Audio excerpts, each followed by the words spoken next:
Hi, I'm Ashley from the Loopy Lamb, and thanks so much for stopping by my channel. Today, instead of doing a Knitcrate unboxing for the May 2020 Knitcrate, you and I are going to be doing a project together with the materials that came in our Knitcrate. So let's get started.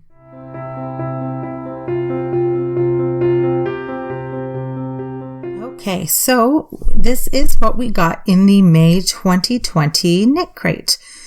Because of the COVID-19 situation, they were unable to get the standard indie dyed yarn that you would expect to receive in your Knitcrate.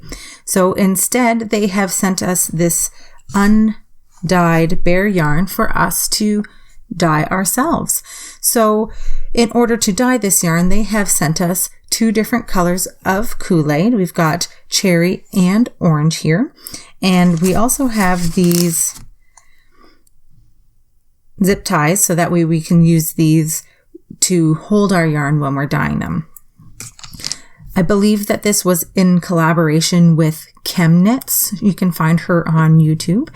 And she does really cool experiments with dyeing yarn with different kind of items. So I've checked out some of her videos that she has created specifically for Knitcrate on how to dye yarn with Kool-aid. And so instead of our normal unboxing this month, we'll be dyeing some yarn. And before we get to that, I'll show you the little extra that came in this month's crate. This is like a little happy box or happy face box. And inside are some little post-it notes, which might be handy if we want to make notes while we're dyeing our yarn. So that way we can replicate it if we enjoy the process. So this is what came in the Knitcrate, and if you hold on, we'll be right back and we will start dyeing our yarn. Okay, so I have everything set up here to dye the yarn that came in the May 2020 Knitcrate. I have two 100 gram skeins of a 2-ply 100% superwash merino wool, and they sent me some cherry and orange Kool-aid packets. I watched the video by Knits on how to do a dip dye with the Kool-aid, and so I'm going to attempt to do that here. And so I've pre-soaked the yarn. I've gently squeezed the water out of it as much as I can, and I'm about to add the orange Kool-aid into the dye bath. Now, when I watched the videos, one thing I observed was that they actually used 2 of these packets for one 100 gram skein. So I'm not sure what the color will come out as if I use both of these to do both skeins. And so we're going to dip dye both skeins at the same time and see how that turns out. So we're going to start by adding our orange Kool-aid packet into some hot water here. I have about 10 cups of water just so I can get some better coverage of the yarn. All right, and we're going to add the whole packet here. And one thing to note is when I was considering how to dye the yarn, if I wanted to use the Kool-aid that came in the packet or get some other dye to add to this, we don't actually sell Kool-aid in the powder form here in Canada. So I decided, let's see what we can do with the powder that comes with the, just going to dissolve this a bit more, that comes in the Knitcrate and see what we get. So I've added the color and I'm going to turn it up. On the video by Knits, she mentioned that she brings the water to a boil before she adds her yarn. So the water has been hot for a little while, so I imagine it shouldn't take too long for us to get to the boil. I just have to wait a minute now.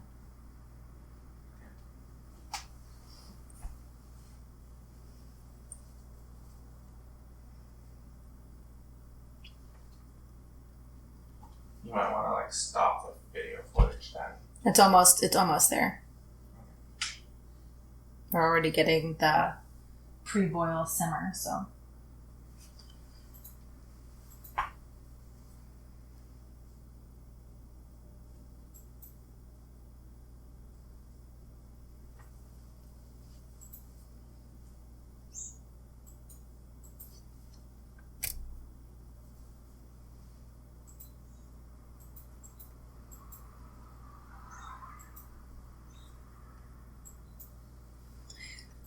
And so the water's almost at a boil here, and I just wanted to note that the Knitcrate did include some zip ties for the yarn, and I have added that to the yarn already to make it easier for me to dip dye this yarn.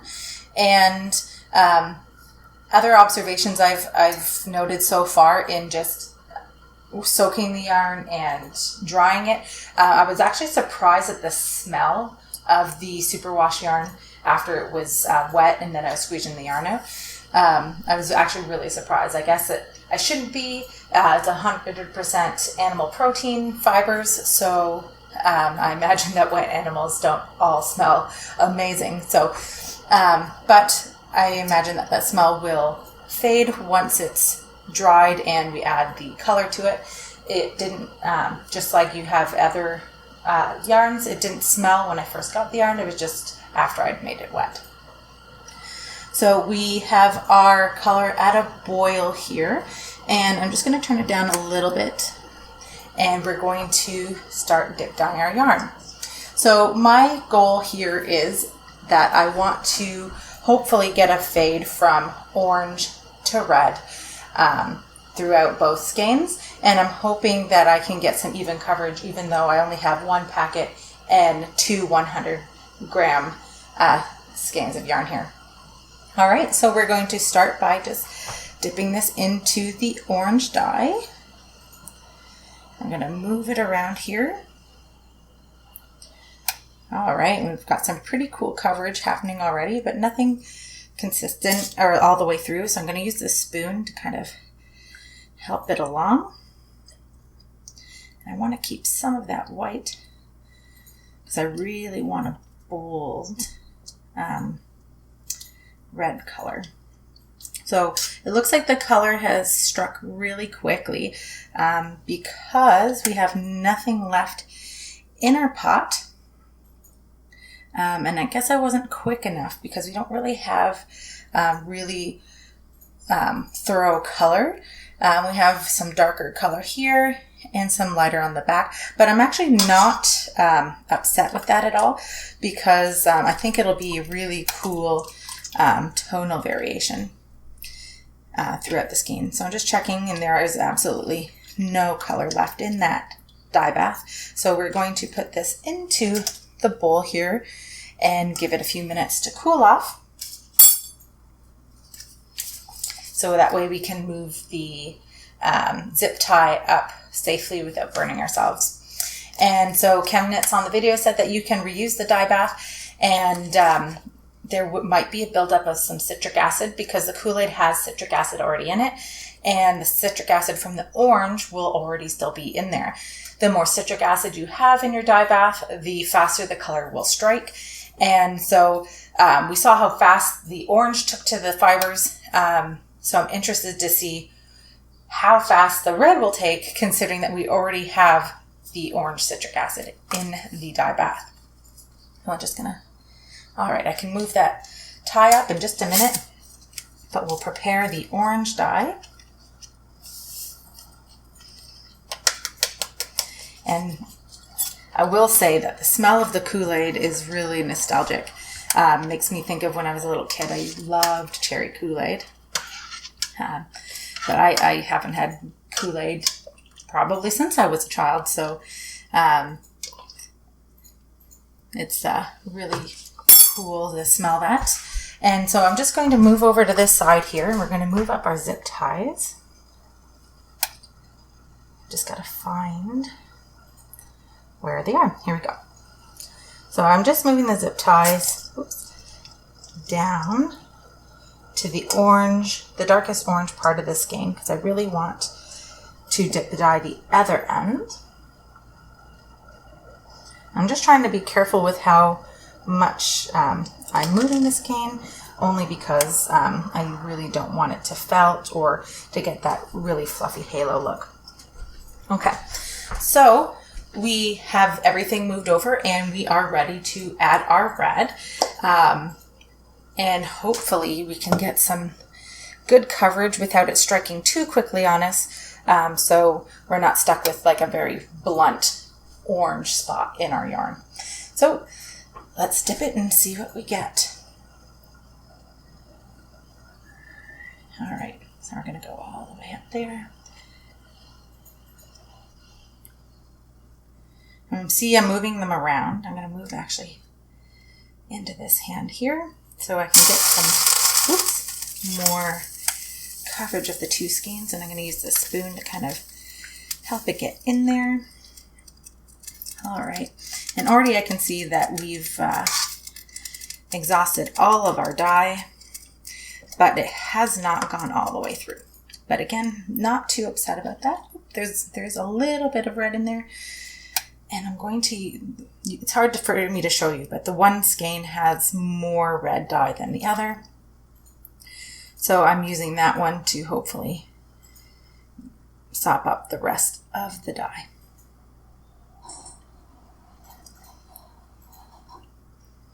I think this has been a really cool experiment. I didn't realize that you could dye yarn with Kool-Aid before, and it's really got me thinking into what else can I do with yarn in terms of dyeing. And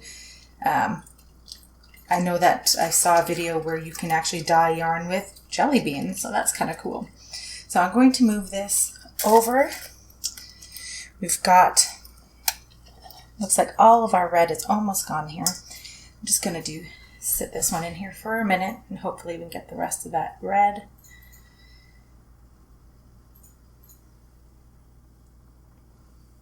All right, check. And I'm not sure if you can see it on the video, but now the water is running clear. And so both skeins kind of turned out slightly differently. And I'm excited to see what they turn out when they're dry, but I'll give this one a spin. So we've got some lighter coverage here. We've got a light creamsicle orange up here, and then we've got some color crossover, and then down into the bottom where we've got a darker red. But the red, it looks like, didn't strike all the way through, and we've got some white spots. So that'll be kind of cool to see how that comes out. And this skein here kind of came out darker, but it kind of looks like a sunset. It's actually really pretty. And on the one side, we've got more white spots. Not consistent all the way through. Looks like actually there's some bigger white spots in the middle. So it'll be interesting to see how it all works out. So I am going to let these cool, and I will be right back.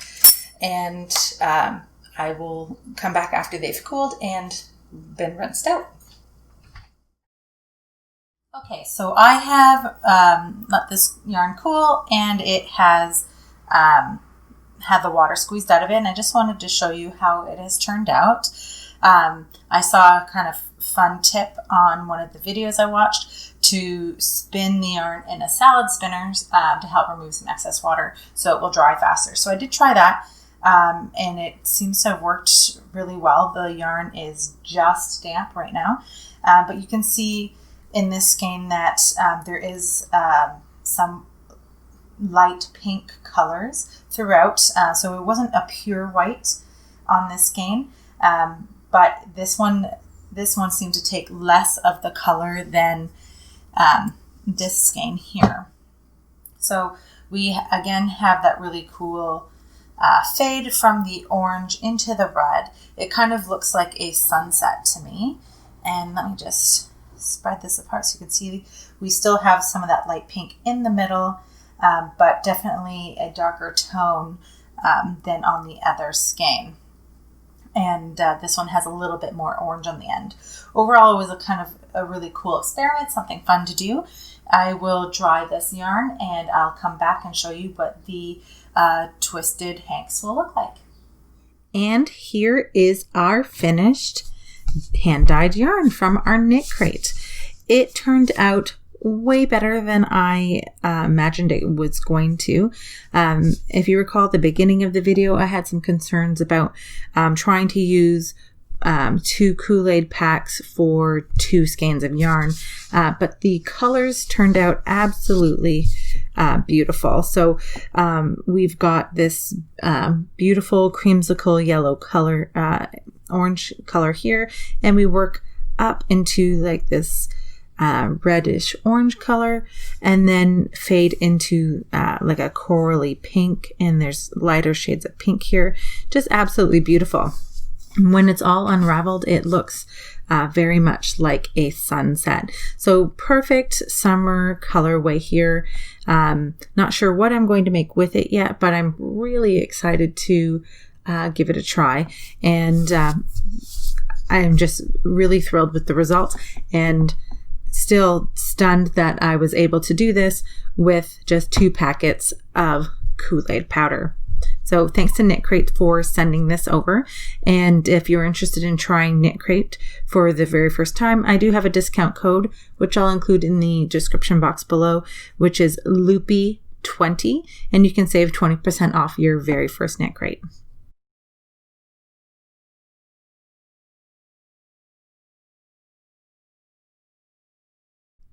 Thanks so much for watching this video. I really had a great time dyeing this yarn. I think it turned out really, really awesome, and I'm shocked at the results that we got from just a couple of packets of Kool-Aid powder. If you think that we should be dyeing some more yarn here on the channel, let me know in the comment section below, and we'll see what we can do for future and upcoming videos. If you enjoyed this video, please hit that like button and consider subscribing to my channel. Thanks so much for watching. Happy hooking, and I'll see you next time.